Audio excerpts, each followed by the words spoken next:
पकड़े हम भोजपुरिया बानी में मुआ गुंजे दूर दूर। मैन से कीनी इज्जत बदल बा भरपूर दुश्मन देके कप हो जाला साथी बोले वारे यार। राजा भोजपुरिया राजा भोजपुरिया नाम सुन के गुंजे सारा बिहार पूर्वंतलिया। राजा भोजपुरिया राजा भोजपुरिया मेहनत से बनल खजाई दामाद।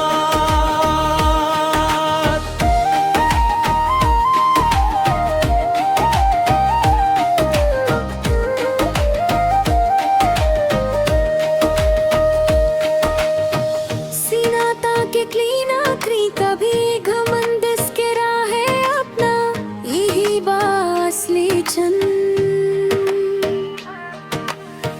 माटी के खुशबू बाद में न बसल प्यार भोजपुरिया नाम से अमकी जैसे उजिया।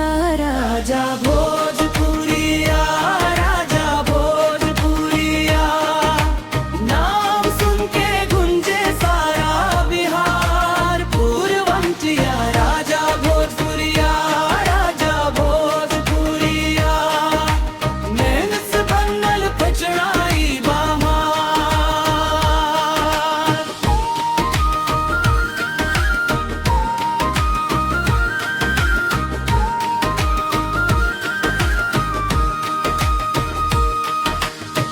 दोस्ती पर जान दे दुश्मनी से दूर अपना धियमा पर बठ बानी सपना बा भरपूर। हर मंटप गूंजे आवाज बढ़े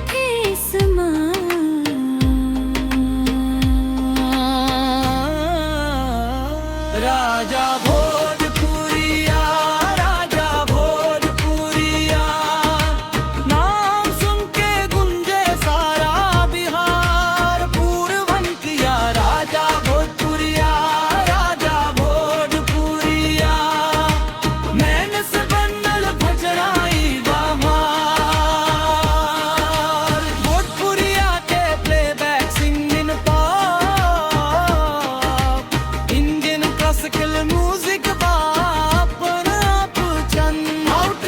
राजा भोजपुरिया दिल जित सबसे बढ़िया कम मैन से बनना भूचंद ही बाप ना।